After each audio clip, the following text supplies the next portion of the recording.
वक्त हो गया कुरुक्षेत्र का। कांग्रेस के पूर्व अध्यक्ष राहुल गांधी को सुप्रीम कोर्ट से आज बड़ी राहत मिली है। मोदी सरनेम केस में राहुल गांधी की सजा पर सुप्रीम कोर्ट ने रोक लगा दी है और इसका मतलब यह कि राहुल गांधी की लोकसभा की सदस्यता अब बहाल होगी। कब बहाल होगी, वो कब पार्लियामेंट जा पाएंगे, यह सवाल कांग्रेस पार्टी भी पूछ रही है।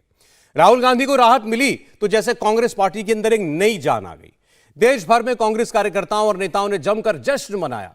राहुल गांधी भी मीडिया के सामने आए, ज्यादा नहीं बोले, बस इतना कहा कि आज नहीं तो कल, कल नहीं तो परसों सच तो सामने आना ही था। जाहिर है कि राहुल गांधी अब सदन की कार्रवाई में भी हिस्सा ले पाएंगे। प्रधानमंत्री नरेंद्र मोदी के खिलाफ अविश्वास प्रस्ताव पर राहुल गांधी भी मुकाबला करेंगे। लेकिन इससे आगे का सवाल यह है कि क्या अब संसद के बाद 2024 की जो बिग फाइट है उसमें भी राहुल गांधी कोई बड़ी पारी खेलने के लिए तैयार है? क्या राहुल गांधी इस इंडिया गठबंधन के नए कप्तान भी बनेंगे और 2024, 2019 के बाद 2014 और 2019 के बाद 2024 का तीसरा मुकाबला भी नरेंद्र मोदी बनाम राहुल गांधी ही होगा? तो आपको पहले सुनना चाहिए आज इस राहत के बाद क्या बोले कांग्रेस के अध्यक्ष और क्या कहा राहुल गांधी ने।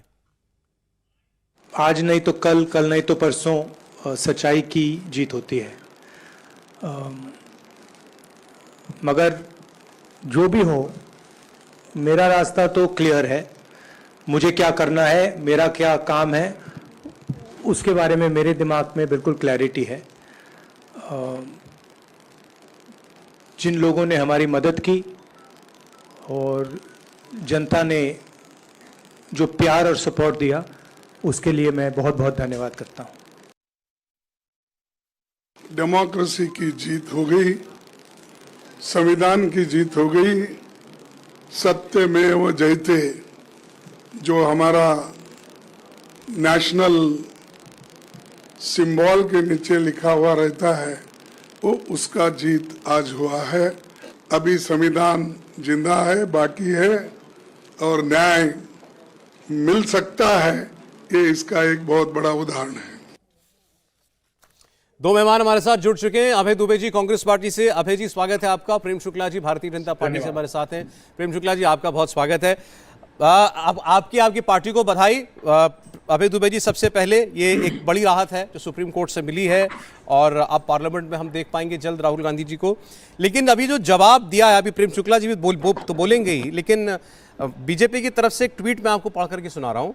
बकरे की अम्मा कब तक खैर मनाएगी, और नीचे फिर पूरा विवरण दिया गया है कि चलिए इस मामले में तो राहुल गांधी बच गए, लेकिन अभी और कई सारे मामले बाकी हैं। वीर सावरकर के मामले में राहुल गांधी ने जो बोला हुआ है, नेशनल हेराल्ड के मामले में राहुल गांधी, सोनिया गांधी दोनों के ऊपर मुकदमा चल रहा है। और फिर बताया कि देखिए लालू जी भी जो है पहले डिस्क्वालीफाई हुए, जय जयललिता का हवाला भी दिया गया है। तो राहुल गांधी भी बहुत देर तक बच नहीं पाएंगे, ये राहत भी फौरी है। मैं पहले तो माननीय सर्वोच्च अदालत के प्रति आभार प्रकट करता हूं।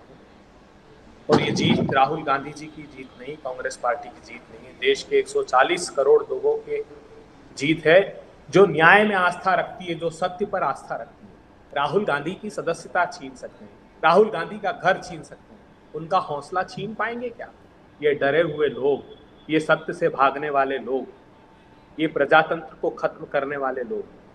राहुल गांधी जी निर्भीकता से, निडरता से, सत्य के प्रति अड़िग रहकर एक ऐसे प्रशस्त मार्ग पर चल पड़े हैं जहां पर इनमें हिम्मत नहीं कि उनको हिला भी पाए। जो षड्यंत्र इन्होंने 2019 में किया था, आज लगभग सर्वोच्च अदालत के फैसले से उसका पटाक्षेप हुआ है। मैं 10 सेकंड में सिर्फ सिलसिलेवार बताना चाहता हूं। अप्रैल 2019 में भारतीय जनता पार्टी के एक नेता पूर्णेश मोदी ने मुकदमा लगाया। 2021 में राहुल जी के बयान हुए। पूर्णेश मोदी ने फिर न्यायालय से कहा कि उनको हर पेशी पर बुलाइए। न्यायालय ने इनकार कर दिया, तो इनको आभास हो गया कि ये न्यायालय शायद उनके कहने के अनुसार ना चले। पूर्णेश मोदी उच्च न्यायालय गए और तर्क क्या दिया? उन्होंने कहा कि पर्याप्त मेरे पास अभी एविडेंस नहीं है, मैं एविडेंस कलेक्ट करूंगा, उसके बाद तब तक आप इसको स्थगन प्रदान कर दीजिए। उच्च न्यायालय ने स्थगन दिया क्योंकि एविडेंस एक्ट का 65B सेक्शन के तहत जो सर्टिफिकेट इनको चाहिए था जी, उसके प्रमाणों का वो नहीं था। विडंबना देखिए, राहुल गांधी जी अडानी के खिलाफ भाषण देते हैं लोकसभा में और पूछते हैं कि प्रधानमंत्री जी बताइए, जहां जहां आप गए वहां अडानी की कंपनियों को फायदा क्यों पहुंचाया गया? वो साइप्रस में, यूएई में, मॉरिशस में वो कौन सी शेल कंपनियां हैं जिनके माध्यम से स्टॉक मैनिपुलेशन किया गया? 20,000 करोड़ रुपए किसके हैं प्रधानमंत्री? ये इतने आहत हुए कि हाईकोर्ट गए। उस पूर्णेश मोदी ने कहा कि अब हमने पर्याप्त एविडेंस प्रोड्यूस कर दिए हैं कोर्ट के सामने, अब आप वेकेट कर दीजिए स्टे।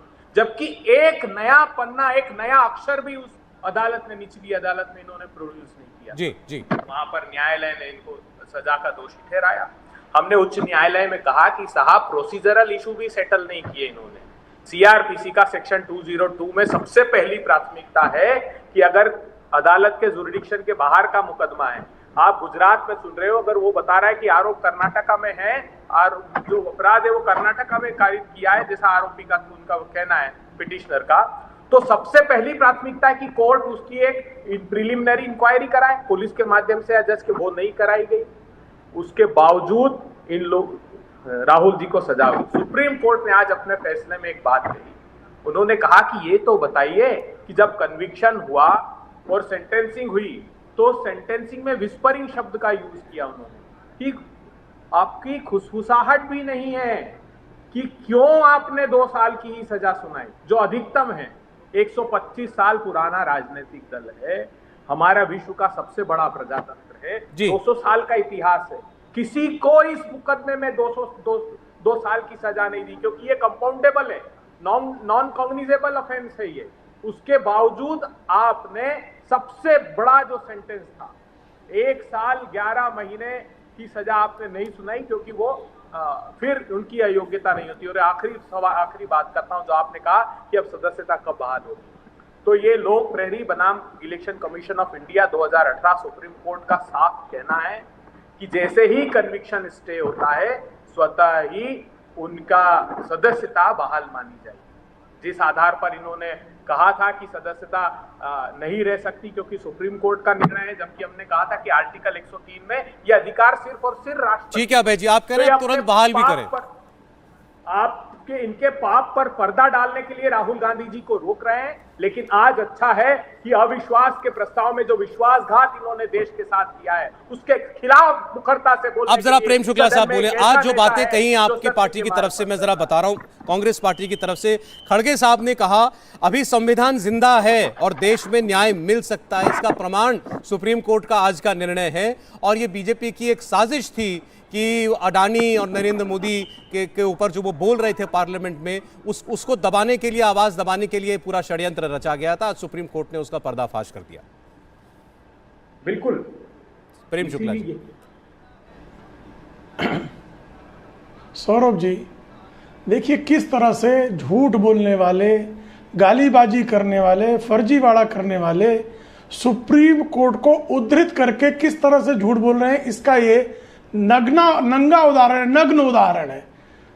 सुप्रीम कोर्ट ने स्वयं अपने ऑब्जर्वेशन में जजमेंट देते समय यह पाया है कि श्रीमान राहुल गांधी का जो टिप्पणी थी वो बैड टेस्ट में थी, यानी उन्होंने गाली दी। तो जिनको सब जो है वो ट्रायल कोर्ट गालीबाज मानता है और उसके लिए अपराधी मानता है, सत्र न्यायालय गालीबाज मानता है, उनको अपराधी मानता है, उच्च न्यायालय उनको गालीबाज मानता है, अपराधी मानता है, और उनके अपराध को अपराध मानता है सर्वोच्च न्यायालय भी, और उनको गालीबाज मानता है। सिर्फ उसका इतना ही छिद्र इनको प्राप्त हुआ है, वो ये है कि क्या जो सजा है, वो सजा जो दी गई, मैक्सिमम पनिशमेंट जो दिया गया, उसके लिए ट्रायल कोर्ट ने कारण नहीं बताया, व्याख्या नहीं की। इतना ही इसमें जो है छिद्र है। यह सिद्ध है कि राहुल गांधी गालीबाज हैं, यह सिद्ध है कि अपराधी हैं, और इस तरह के उन पर और आपराधिक 9 मामले चल रहे हैं और एक 420 के मामले में बेल पर है। तो एक सिद्धहस्त अपराधी, जिसको सुप्रीम कोर्ट भी मानता है कि सिद्धहस्त अपराधी है, ये सिर्फ जो है ट्रायल कोर्ट का एक टेक्निकल कारण, तकनीकी कारण वो पकड़ता है और उसके आधार पर राहत दिया जाता है कि इनके खिलाफ जजमेंट लिखते समय इनको मैक्सिमम पनिशमेंट क्यों दिया गया, इस बारे में विस्तृत व्याख्या नहीं की गई। हालांकि हाईकोर्ट ने विस्तृत व्याख्या की है, लेकिन चूंकि ये पनिशमेंट पर जो रोक है वो ट्रायल कोर्ट पर मांग रहे थे, इसलिए इनको तात्कालिक रिलीफ मिली है। इस तात्कालिक रिलीफ को जिन्होंने कमिटेड जुडिशरी चलाई हो अपने कार्यकाल में, उनको लगता है कि जो ट्रायल कोर्ट का जजमेंट है वो भाजपा ने करा दिया, वो अडानी ने करा दिया। हाईकोर्ट भाजपा का जज बैठा था वहां। तो किस तरह से जो है इस देश की न्यायपालिका को कलंकित करने का कुत्सित कुकर्म कांग्रेसी करते हैं आपके सामने है।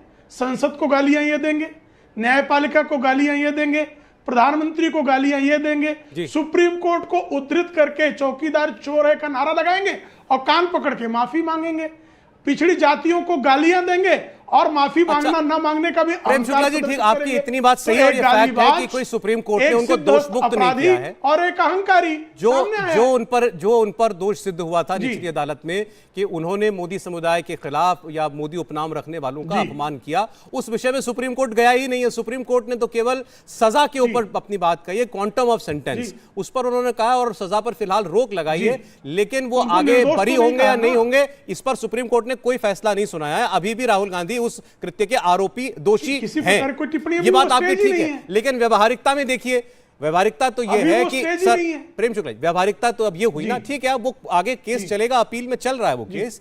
राहुल गांधी की सदस्यता तो बहाल हो गई ना, अब पार्लियामेंट में वो बैठेंगे, अविश्वास प्रस्ताव के वक्त कांग्रेस के नेता जब बोलेंगे तो राहुल गांधी भी बोलेंगे, प्रधानमंत्री के सामने राहुल गांधी भी बैठेंगे। बहुत अच्छा प्रश्न है आपका, बहुत बहुत बहुत अच्छा प्रश्न है आपका सौरव जी, बहुत अच्छा प्रश्न है। देखिए, उनकी जो सदस्यता गई वह तो इस देश का संवैधानिक सुप्रीम कोर्ट के ऑर्डर के बाद जो इस देश का जनप्रतिनिधि अधिनियम कानून है उसके तहत जब किसी व्यक्ति को 2 साल या 2 साल से अधिक सजा कोर्ट सुनाता है उसकी ऑटोमेटिक सदस्यता चली जाती है। तो उनकी सदस्यता चली गई, इससे भाजपा की क्या भूमिका थी? यह तो इस देश के जनप्रतिनिधित्व अधिनियम का अंग था, लेकिन कांग्रेसी झूठे हैं, इस पर भी इन्होंने झूठ बोला। अब दूसरी बात, अब जब आपको फिर उस हाउस का मेंबर बनना है तो एक प्रक्रिया है। प्रक्रिया क्या है कि आप लोकसभा अध्यक्ष महोदय को पत्राचार करेंगे और लोकसभा अध्यक्ष महोदय जो है वो संविधान के आलोक में उस पर जो है निर्णय लेंगे। तो इसमें भारतीय जनता पार्टी की भूमिका कहां आ गई? लेकिन झूठे लोग, पाखंडी लोग वो दुष्प्रचार अभियान में लगे। जवाब लेता हूं अभय जी, वो कह रहे हैं कि जब सदस्यता गई तो उसमें हमारा कोई रोल नहीं था, अब जब वापस लौटेगी तब भी हमारा कोई लेना देना नहीं है, नियम प्रक्रियागत है सब कुछ। आवाज नहीं आ रही है अभय जी, देखिए म्यूट तो नहीं है। अब आवाज आ रही है? हाँ बोलिए। हेलो, अब आ रही है जी। हाँ, देखिए 9 के 9 मुकदमे जितने हैं वो भारतीय जनता पार्टी के नेताओं ने लगाए। ये पूर्णेश मोदी भारतीय जनता पार्टी का पूर्व मंत्री और कहते हैं हमारी कोई भूमिका नहीं।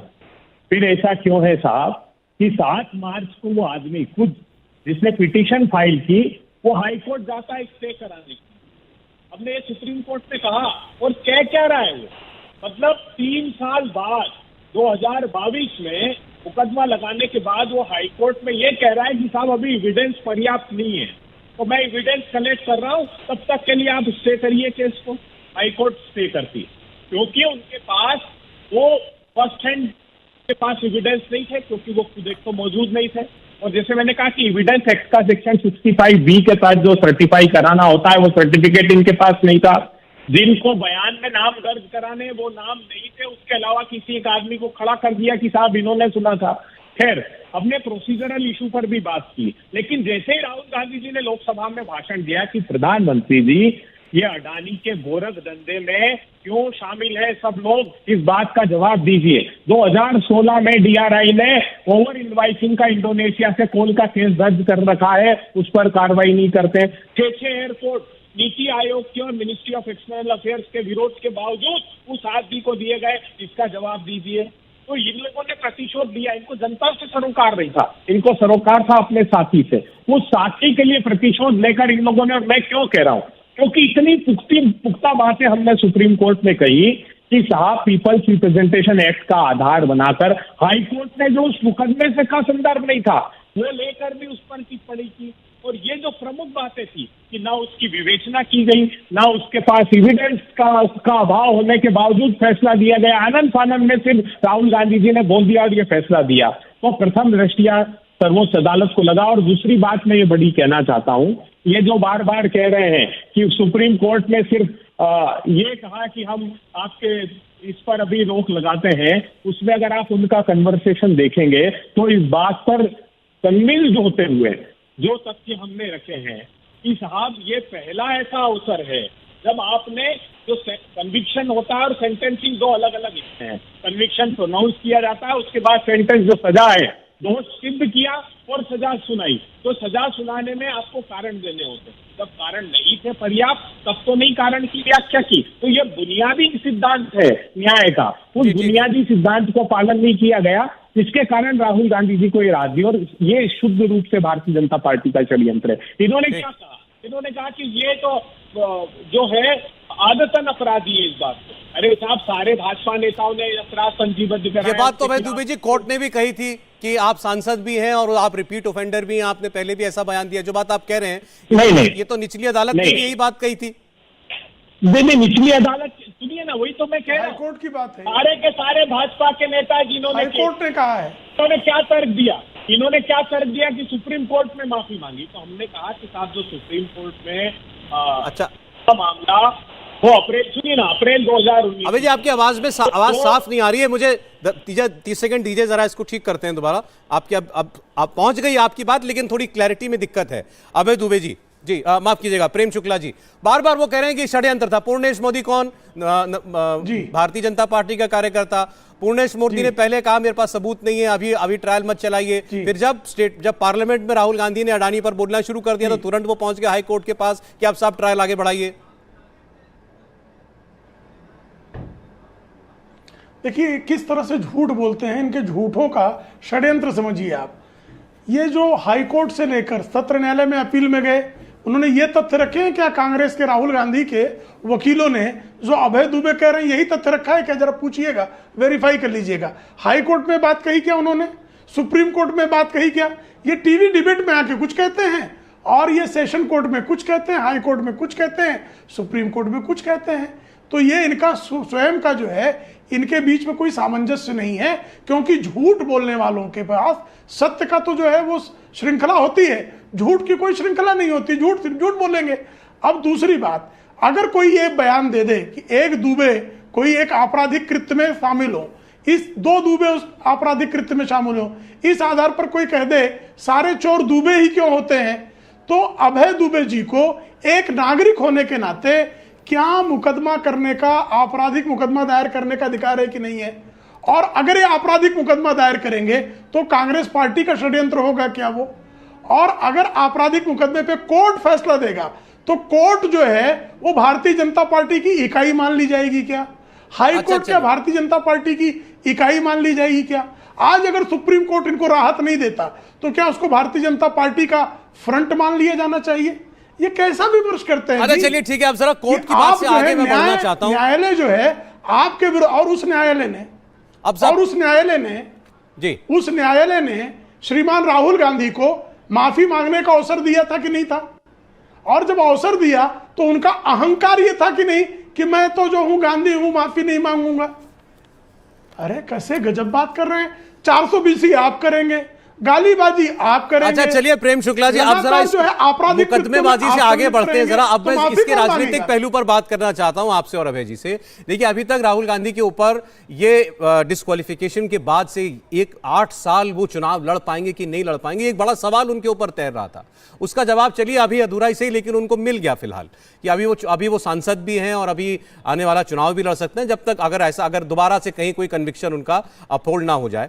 लेकिन अब राहुल गांधी के लौटने के बाद वापस संसद में कांग्रेस पार्टी एक जोर शोर, एक नए तेवर के साथ उतरेगी। मैं फिर कह रहा हूं, अभी जो अविश्वास प्रस्ताव आएगा उसमें राहुल गांधी के भाषण पर भी अब लोगों की निगाह रहेगी और एक बार फिर लोगों के सामने, देश की जनता के सामने 2 नाम उभर करके सामने उनके आएंगे उनके मनस पर, नरेंद्र मोदी बनाम राहुल गांधी। ये मुकाबला फिर होगा ना देश के अंदर। प्रेम शुक्ला जी पहले, प्रेम शुक्ला जी फिर अभय जी बोलिएगा। प्रेम शुक्ला जी फिर से हासिल होगा एक अच्छा मनोरंजक नेता जो है इस देश को, एक ऐसा नेता है श्रीमान राहुल गांधी। भारतीय लोकतांत्रिक इतिहास के ऐसे नेता हैं जिनका बारंबार, जिनके रॉकेट को उड़ाने का प्रयास किया जाता है लेकिन वो उपग्रह फुस हो जाता है। ये उपग्रह जो है लॉन्च ही नहीं होता है। मैं 2004 से 2023 के बीच ऐसे 10 प्रसंग हैं जब राहुल गांधी की लॉन्चिंग का प्रयास किया गया और हर बार राहुल गांधी विफल हुए। एक प्रयास और कर लेंगे तो राहुल गांधी का वैफल्यग्रस्त होना तो निश्चित ही है। राहुल गांधी 2014 में भी मोदी के विरुद्ध वही चेहरा था, 2017 के उत्तर प्रदेश के चुनाव में खाट समय में वही कर रहे थे, 2019 में भी वही चेहरा थे, 2022 में भी उत्तर प्रदेश गए तो वही चेहरा थे, विविध चुनाव में वही चेहरा रहे हैं। और वह चेहरा बारंबार कैसे पराजित होता है ये लोगों ने देखा। वो जहां नहीं जाते, जैसे हिमाचल प्रदेश नहीं गए तो हिमाचल प्रदेश में उनको सफलता मिल गई, कर्नाटक में वो सदस्य नहीं थे जब लोकसभा के, तब कर्नाटक के चुनाव हो गए तो एक आध बार अपवाद स्वरूप सफलता मिल जाती है। और बाकी तो राहुल गांधी का चेहरा आते ही कांग्रेस का पराजय सुनिश्चित हो जाता है। ठीक है, आप कह रहे राहुल गांधी आएंगे तो ही क्या हो जाएगा, क्या फर्क पड़ जाएगा? अब उनको उनकी सदस्यता बहाल हो गई तो हो जाए। ठीक है अभय दुबे जी, आपका जवाब इस पर। एक छोटा सा ब्रेक ले रहा हूं, ब्रेक के बाद अभय दुबे और प्रेम शुक्ला के साथ कुरुक्षेत्र आज का जारी है।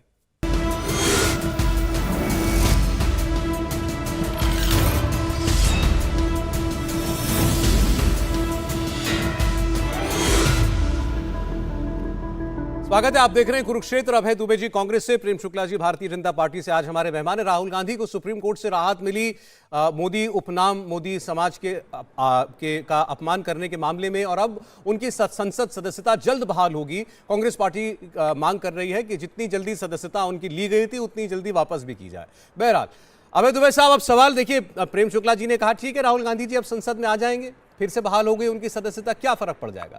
और यही मैं आपसे पूछना भी चाहता हूं कि क्या फर्क पड़ेगा अब विपक्ष की राजनीति में, कांग्रेस पार्टी की पॉलिटिक्स में क्या फर्क पड़ेगा? नेता वो पहले भी थे, अविश्वास प्रस्ताव में अब बोलेंगे, ये बात ठीक है, लेकिन 2024 से पहले की राजनीति में राहुल गांधी के योगदान में क्या अंतर आएगा? देखिए, भ्रष्टाचारियों और पापाचारियों के प्रणेता बने हुए जो प्रधानमंत्री जी हैं, उनके होश उड़े हुए हैं। ये कह रहे थे ना कि वो लॉन्च कर दिया, राहुल गांधी जी से होश उड़े हुए हैं उनके। क्यों होश उड़े हुए हैं? आपने कहा कि लड़ाई प्रधानमंत्री और राहुल गांधी जी के बीच नहीं, प्रधानमंत्री जी की लड़ाई है बेरोजगार युवाओं से, प्रधानमंत्री जी की लड़ाई है महंगाई में आग में झोंक दी गई उन बहनों से, प्रधानमंत्री जी की लड़ाई है वंचित वर्ग से अंतिम पंक्ति में खड़े हुए जिनका दमन करके अपना धन्ना सेठ, मुट्ठी भर धन्ना सेठों को माल कमवा रहे हैं। तो प्रधानमंत्री जी की लड़ाई तो इससे है। अब प्रधानमंत्री जी के साथ कौन है ये भी देख लीजिए इस लड़ाई में। एक तरफ है इंडिया, दूसरी तरफ प्रधानमंत्री जी के पास 70,000 करोड़ रुपए के पाप भ्रष्टाचार का आरोप जिस पर लगाते थे वो अजीत दादा पवार है। वो इनके साथ है वो हसन मुनशरिफ जिस पे ईडी छापे मारती थी और कहती थी 40,000 किसानों का पैसा खा गया। इनके साथ है वो प्रफुल्ल पटेल जिस पर आरोप लगाते थे कि वो दाऊद इब्राहिम का दायां हाथ इकबाल मिर्ची का साथी है। इनके साथ कौन है? इनके साथ जो भगा दिया भगोड़ा, नीरव भाई, मेहुल भाई, विजय माल्या, संदेशरा बंधु। तो एक तरफ ये सारे चेहरे, और कौन है जिस पर आरोप लगाते थे कि कुख्यात सरगना अब उसका बेटा अब्बास अंसारी एनडीए का हिस्सा है साहब इनकी पार्टी में। तो इनकी लड़ाई इंडिया से, जो इंडिया के सारे दल हैं उनसे और इनके इन संगी साथियों से। होश तो उड़े हुए रहेंगे। अब फर्क क्या पड़ेगा? तो फर्क पड़ेगा कि सदन में जब इन्होंने देश के साथ विश्वासघात किया है, मणिपुर के साथ विश्वासघात किया है, जो देश को हरियाणा में दंगों की आग में झोंक दिया है, इन सब पापों पर से पर्दा राहुल गांधी जी सदन में उठाएंगे और उसी मुखरता से उठाएंगे जिस प्रकार उन्होंने पहले प्रधानमंत्री जी से प्रश्न पूछा था कि कैसे अपना धन्ना सेठ दोस्त को फायदा पहुंचाया, उसी से तो मिर्ची लगी थी। नहीं तो स्टे करा रखा था हाई कोर्ट में इन्होंने। जिस आदमी ने 2-3 साल बाद कहा हो कि मैं एविडेंस कलेक्ट कर रहा हूं ये पिटीशन लगाने के, और स्टे करा के रखा, और क्या बात थी कि अडानी जी पर सवाल पूछे राहुल गांधी जी ने और इन्होंने उसको स्टे को वेकेट कराया और राहुल गांधी जी को सजा हो गई, उस जज का ट्रांसफर हो गया जिस जज से इनको परेशानी थी। ये सारी चीजें क्या जनता नहीं जानती है? हम न्यायालय के प्रति आस्था रखते हैं, लेकिन जो सुप्रीम कोर्ट ने आज फैसला दिया है एक मील का पत्थर, एक माइलस्टोन है, और ये 24 की लड़ाई का रास्ता साफ करता है कि एक तरफ वो है राहुल गांधी है जो प्रतिबद्ध है सत्य की लड़ाई के लिए, वो डरता नहीं, डिगता नहीं। 50-50 घंटे ईडी से पूछताछ की और आरोप क्या लगाया? अरे वो स्वतंत्रता संग्राम सेनानियों का नेशनल हेराल्ड, जिसमें हम दृढ़ प्रतिज्ञा आज भी कितना भी दमन कर लो हम उनके न्याय की लड़ाई लड़ेंगे। अबे जी, आपने सुप्रीम कोर्ट के आज के आदेश की बहुत सारी बातें बताई, लेकिन एक बात जो उन्होंने और बताई वो तो आपको स्वीकार करनी चाहिए कि राहुल गांधी जी का बयान was not in good taste, bad taste में था, खराब बयान था उनका। देखिए, इसमें एक ही इन लोग ये एक तर्क बार बार दे रहे हैं सिर्फ जो सुप्रीम कोर्ट ने कहा है। कि शायद वो जो फैसला सुप्रीम कोर्ट का इनके वक्तव्य के पहले आता तो राहुल गांधी जी रिस्ट्रेन करते, जिसको ये इस तरीके से प्रस्तुत कर रहे हैं, तो उसका कॉन्टेक्स्ट बिल्कुल अलग है। वो सुप्रीम कोर्ट के संदर्भों का जिक्र राहुल गांधी जी ने किया था, लेकिन राहुल गांधी जी वो लड़ाई तो लड़ते रहेंगे जो सत्य के मार्ग की लड़ाई है। क्या गलत कहा राहुल गांधी जी ने? अगर भारतीय जनता पार्टी की सत्ता की सरपरस्ती में भगोड़े भागेंगे तो वो क्या बात नहीं कहें? क्या ये बात सही नहीं कि देश के मूर्धन्य उद्योगपति हर्ष गोयन का 4 साल से लगातार कह रहे हैं कि हेयर कट 99% 90% तक नहीं, किया ठीक जा रहा है। मैंने तो आपसे केवल एक बात जो सुप्रीम कोर्ट ने आज की, उनका कमेंट था सुप्रीम कोर्ट के जज का कि राहुल गांधी जी का comment was in bad taste. जो उन्होंने कहा कि ये सारे चोर मोदी क्यों होते हैं, इस पर उन्होंने कहा था कि ये शोभा नहीं देता, यह थोड़ा अशोभनीय बयान था, इस तरीके से नहीं बोलना चाहिए राहुल गांधी जैसे नेता को। देखिए, जब 499 का केस होता है तो इंटेंट देखा जाता। सबसे बुनियादी जो सिद्धांत है वो इरादा क्या था। राहुल गांधी जी ने किसी बद इरादे से बात नहीं की है, खुद वो भी कह रहा है कि मुझे उनके बद इरादे का संज्ञान नहीं है। जिसने आरोप लगाया है, उस न्यायालय में जिसने केस दायर किया, उसने लिख के दिया ये बात। तो बदनीयती नहीं थी, राहुल गांधी जी का इरादा खराब नहीं था। हमारे भी प्रधानमंत्री है, राहुल गांधी जी के भी प्रधानमंत्री हैं, लेकिन वो आहत है जिस प्रकार एक एक करके धन्ना सेठों को लाभ पहुंचाया जा रहा है। ठीक है, अब सवाल मैंने आपसे किया था, राहुल गांधी वापस आएंगे संसद में, क्या बदलेगा? आपने कहा, प्रेम शुक्ला जी उन्होंने कहा कि भाई इस सरकार के सारे पापों को एक बार फिर से उजागर करेंगे देश की जनता के सामने, देश की संसद में, जैसे पहले कर रहे थे। मैं आखिरी बात सौरभ जी, एक 10 सेकंड सिर्फ मुझे दीजिए इनके बोलने के पहले। अच्छा, वो आप प्रेम शुक्ला जी 10 सेकंड वो और 10 सेकंड और चाह रहे हैं, 10 सेकंड के बाद आप बस 1 सेकंड 10 सेकंड और चाह रहे हैं केवल। जी। देखिए, बार बार ये जो यहाँ इस पूर्णेश मोदी के केस में किया है, हू बहू यही का यही नेशनल हेराल्ड के केस में इन लोगों ने किया है। वो ट्रायल कोर्ट का जज, उसने विशाल शेखर ने ये कहा इनको, जिस पिटिशनर को, सुब्रमण्यम स्वामी जी को, कि आपके पास आपके जो प्रोसिक्यूशन एविडेंस के लिए फरवरी 2016 से लगा हुआ है मुकदमा, आप आइए। इन्होंने क्या किया जानते हैं? इन्होंने उस केस में भी हाई कोर्ट से स्टे ले लिया। क्यों ले लिया साहब? अगर है पर्याप्त सबूत तो रखिए ना।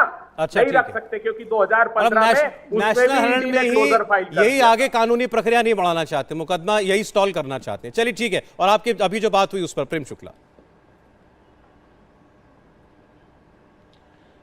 देखिए कि किस तरह से संयुक्त प्रगतिशील गठबंधन सरकार के दौरान किए गए 20 लाख करोड़ के भ्रष्टाचारियों को क्या इस देश की जनता नहीं पहचानती है? कि जिस पार्टी की पूर्व राष्ट्रीय अध्यक्षता और आज भी सर्वोच्च नेता श्रीमती सोनिया गांधी गबन के मामले में, 420 के मामले में, चीटिंग फ्रॉड के मामले में वो बेल पर है, ये सत्य नहीं है क्या? श्रीमान राहुल गांधी 420 के मामले में बेल हैं, गालीबाजी के मामले में कन्विक्ट हैं, तमाम गालीबाजियों के मामले में उन पर मुकदमे प्रलंबित हैं। एक आपराधिक किस्म के, अभ्यस्त आपराधिक किस्म के व्यक्ति हैं। ये हाईकोर्ट, गुजरात हाईकोर्ट उनके बारे में कह रहा है, ये मेरी अपनी टिप्पणी नहीं है। और कैसे सत्ता लोलुप है ये कि ये 1999 में श्रीमान राहुल और इंद्र कुमार गुजराल की सरकार क्यों गिरा रहे थे? कि मिलापचंद जैन आयोग की रिपोर्ट आ गई थी कि डीएमके के लोगों की संलिप्तता राजीव गांधी के हत्याकांड में संलिप्त लोगों के साथ है। आज उसी के साथ ये बैठे हुए एकदम कंधे से कंधा मिला के और स्टालिन के अगली पीढ़ी को भी भ्रष्टाचार का सुअवसर प्रदान कर रहे हैं। ये केजरीवाल को कल तक गालियां दे रहे थे। यही अभय दुबे आपकी टेलीविजन पे आप कहते थे बीजेपी की बी टीम है, वो शीश महल बना रहा है, और आज केजरीवाल इनको धमकाता है, ये दुम दबा के उसके पीछे पीछे चलने लगते हैं। ये आप अजीत पवार को साथ लेने का जवाब दे रहे हैं प्रेम शुक्ला जी। अधीर रंजन चौधरी ने जी, ये मैं कह रहा हूं, ये अजीत पवार को साथ लिया, उसका जवाब है। श्री ममता बनर्जी अभी, हाँ नहीं, हर चीज का जवाब दे रहा हूं, सुनिए तो। अभी अधीर रंजन चौधरी कोलकाता हाईकोर्ट चले गए थे कि कांग्रेस के कार्यकर्ताओं का जो है नरसंहार हो रहा है, और ऐसी हत्यारी ममता बनर्जी के चरणों में नाक रगड़ते हैं। ये आप समझ रहे हैं ये सत्ता की लोलुपता इनकी कितनी भयंकर है।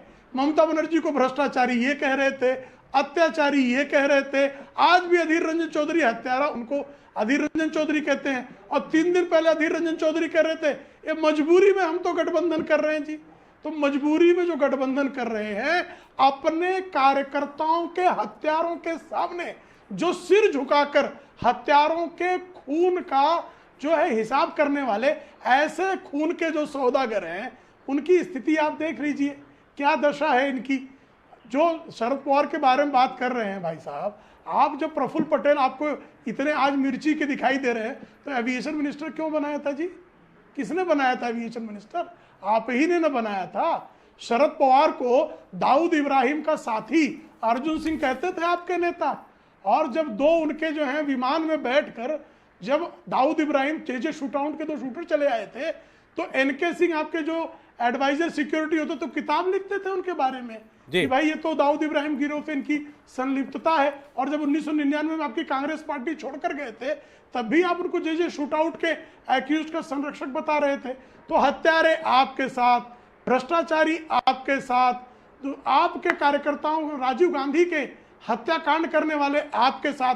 तो अगर श्रीमती सोनिया गांधी अगर अपने पति के हत्यारों से सत्ता पाने के लिए समझौता कर सकती हैं, तो इतना निकृष्ट हरकत कौन कर सकता है? अच्छा, चलिए तो साहब, चलिए ठीक, आजा प्रेम शुक्ला जी। सत्ता लोलुपता, उसके जैसा भ्रष्टाचार जवाब उसके देंगे जैसा अभय जो दुबे जी, और नारा एक बात का उत्तर अभय दुबे जी और करने के दीजिएगा। कुकृत्य में आज जो खड़गे साहब ने आपको अपने कोई रिमार्क दखल में नहीं कहा, दे जब प्रेस कॉन्फ्रेंस कर रहे थे वो राहुल सुप्रीम कोर्ट के फैसले के बाद, उन्होंने कहा अभी संविधान जिंदा है और न्याय मिल सकता है, ये इसका सबूत है। आपको राहत मिली, वो ठीक बात है, लेकिन ये बात बात पर देश का लोकतंत्र कभी शमशान पहुंच जाता है, कभी वेंटिलेटर पर रहता है और कभी जिंदा हो जाता है। ये बात समझ में नहीं आती है। आज आपके हक में फैसला आ गया तो लोकतंत्र जिंदा है। ये पहली बार तो नहीं कहा खड़गे साहब ने। आजाद हिंदुस्तान में सबसे पहले सर्वोच्च अदालत के न्यायाधीश सड़कों पर आए और प्रेस कॉन्फ्रेंस ली और कहा देश के लोगों से आग्रह करते हैं कि देश का लोकतंत्र बचा लो। ये पहली बार नहीं कहा खड़गे साहब ने, ये पूरा देश देख रहा है कैसे संवैधानिक संस्थाओं का दमन करके न सिर्फ प्रतिपक्षों को कुचला जा रहा है, लेकिन संवैधानिक संस्थाओं का दमन करके अपने धन्ना सेठ दोस्तों के लिए नियम कायदे भी बदलवाकर और फायदा पहुंचाया जा रहा है। सुप्रीम कोर्ट ने क्या कहा अभी, जब जांच की है सुप्रीम कोर्ट की समिति ने, तो उसमें लिखा है ये बात कि जो कानून पहले तब्दील कर दिए गए 2018 में, उसके लिए हम अडानी के विषय पर कैसे बात कर सकते हैं। साफ, एक बात साफ है कि भारतीय जनता पार्टी का सरोकार सिर्फ इनकी सत्ता से है, देश से नहीं है। ये बात राहुल गांधी जी ने देश के सामने उजागर कर दी। इसलिए डरे हुए राहुल गांधी जी से उनकी सदस्यता छीनने का प्रमुख कारण यही है। बस ये नहीं चाहते कि राहुल गांधी जी जिस मुखरता से देश के सामने बोल रहे हैं, और देश के सबसे लोकप्रिय नेता, आज समूचे देश में, देश के नागरिकों के हृदय में अगर किसी एक आदमी ने स्थान बनाया है 4000 किलोमीटर पैदल चलकर, और वो नफरत के बाजार में मोहब्बत की दुकान लगाना चाह रहा है, क्यों?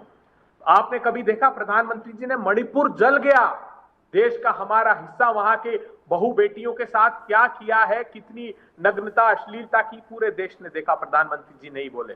वहां के मिनिस्ट्री ऑफ एक्सटर्नल अफेयर्स हमारे कि राज्य मंत्री ने कहा 25 मई से चिल्ला रहा है मेरा घर जला दिया जाएगा, घर जला दिया, प्रधानमंत्री जी नहीं बोले। इनके वहां के जीते हुए प्रतिनिधि आए दिल्ली के दरवाजे पर और कहा कि वहां की राज्य की सरकार हिंसा में शामिल है, मोदी जी मिलने का समय दीजिए। नहीं, इनके पास मिलने का समय, नवाज शरीफ से गले मिलने का समय इनके पास है। इनके पास अमेरिका की संसद को संबोधित करने का समय प्रधानमंत्री जी के पास है। देश की संसद को ये संबोधित नहीं कर सकते।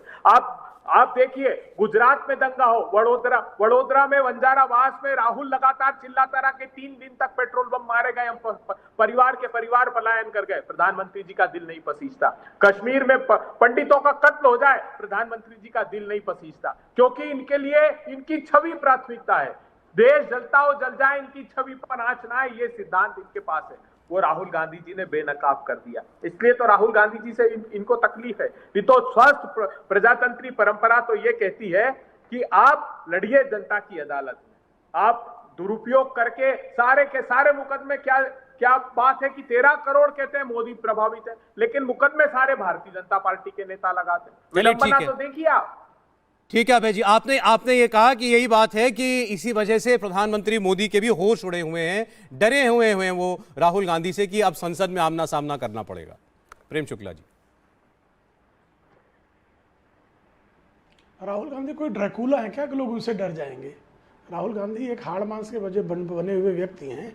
और भाई आप जब का बात करते हैं कि लोगों ने जो है नागरिकों के प्राणों की रक्षा नहीं की, तो जिसकी सत्ता लोलुपता ने 10 लाख भारतीयों का नरसंहार कराया हो, जिसने 10,000 मराठियों की हत्या होते देखी हो और एक FIR नहीं लिया हो, ऐसा निकम्मा नेहरू जिसका नेता रहा हो, जिसके 1984 में 10,000 सिखों के नरसंहार के बाद, ये कोई सामान्य व्यक्ति नहीं, नरपिशाच ही कह सकता है कि ये जो है किस तरह से अगर बड़ा जो है पेड़ गिरता है तो धरती हिलती है। ये नरपिशाच का वक्तव्य हो सकता है, एक अच्छे व्यक्ति का वक्तव्य नहीं हो सकता है। लेकिन जो नरपिशाच 10,000 सिखों की नरसंहार कराकर सत्ता का राज्याभिषेक करता हो, ऐसे नरसंहारों के बारे, ऐसे नृशंस लोगों के बारे में क्यों मेरे बीच में चिल्ला रहे? तो सुन रहा था ना इनको, सौरभ जी मैं तो सुन रहा था ना इनको से। प्रेम शुक्ला जी, ये तो आप भी जानते हैं कि किस बात पर, मैं इनको सुन रहा था ना, लेकिन किस शब्द पर, किस बात पर सामने से प्रतिक्रिया आएगी ही आएगी। क्या क्या बातें की मोदी जी के बारे में, कैसे कैसे अलंकारों का प्रयोग किया, बीभत्स अलंकार में ही बातें कर रहे थे वो, लगातार बीभत्स रस में थे वो। लेकिन मैं सुन रहा था ना, ये सत्य नहीं है। किसी सरकार के काम, किसी सरकार के, अच्छा प्रेम शुक्ला जी एक मिनट, अभय दुबे जी एक मिनट, मेरे ख्याल से इसको यहीं पर रोक देते हैं, यहाँ से आगे इस विषय पर ना बढ़े। 10,000 सिखों के नरसंहार पर अपना सत्ता किसी भी नेता के ऊपर, वो भी जो अब नहीं है, देश के इतिहास में इतिहास पुरुषों के ऊपर कोई ऐसी टिप्पणी करना जिस पर सामने वाला हाथ होकर बोलेगा ही बोलेगा। नाम नहीं ले रहा हूं। हाँ, तो आप जो बात कह रहे हैं अभी के परिप्रेक्ष्य में कई है बातें की ना मोदी जी के बारे में। भाई इन्होंने मोदी जी का नाम लेकर कोई, इन्होंने मोदी जी को कोई अपशब्द नहीं कहा। प्रेम शुक्ला जी मैं भी सुन रहा हूं बहस को, कोई उन्होंने कहा कि ये यहाँ खून खराबा हो गया, वहां हो गया, आपकी सरकार के नीचे हो गया, वो एक बात है, लेकिन किसी का नाम लेकर के आप शब्द जोड़ना वो बात अलग होती है। अच्छा 1984 के नरसंहार के लिए किसको दोषी कहूं मैं? नहीं 1984 के नरसंहार के लिए दोष किसको दूं मैं? अच्छा आप जिसको दोष देते हैं आपने दोष दिया ना, लेकिन उसके साथ कोई अलंकार जोड़कर आप बोलेंगे तो भाई मैं अभय दुबे को कैसे रोक लूंगा बोलने से? किसको दोष दें उसका? आप दोष दीजिए देना चाहते तो मुझे उसमें आपत्ति नहीं है। केवल किसी नेता के साथ कोई और शब्द जोड़कर बोलेंगे उस पार्टी के नेता को तो रिएक्ट करना ही पड़ेगा। अगर जो है मणिपुर का दोस्त सौरभ जी अगर मोदी जी का बात, अरे मणिपुर में क्या हुआ? 10,000 मराठियों के नरसंहार और एक FIR नहीं, इसका दोष किसको दिया जाए? 10,000। अच्छा चलिए, अच्छा अभय दुबे जी अब उनके, मैंने भी कहा उनको, अब उनकी बात आ जाने दीजिए, आप उसके बाद बोलिएगा, पर्याप्त समय लेकर आपके पास आऊंगा। ठीक, कौन है उसका दोषी मुझे बताइए ना। कांग्रेस का पार्षद जो है गोधरा में 54 कारतूसों को जलाकर हत्या कर देता है, उस कुकर्मी कांग्रेसी के लिए क्या शब्द प्रयोग किया जाए मुझे बताइए। कांग्रेस का पार्षद जो है गोधरा में 54 कार सेवकों की एक बोगी को जलाकर उनका हत्या कर देता है, ऐसे हत्यारे कांग्रेसी को कांग्रेसी ना कहा जाए? क्या कहा जाए उसको? क्या शब्द उसके लिए प्रयोग किया जाए मुझे बताइए। तो जिस तरह का जो लगातार नरसंहार करते रहे हैं, जी 420 करते रहे हैं, जो भ्रष्टाचार करते रहे हैं, जो दुराचार करते रहे हैं, जिनके नेता बलात्कार में जो संलिप्त रहे, जो तंदूर कांड जैसे कुकृत्य करते रहे, ऐसे लोगों को क्या कहा जाए जी? अच्छा चलिए प्रेम शुक्ला जी, अच्छा ठीक है आप बोलिए, अभय दुबे जी बोलिए। अब जरा अच्छा बोला प्रेम शुक्ला जी आपने, अब जरा सुन लेंगे, बोलिए अभय दुबे बोलिए।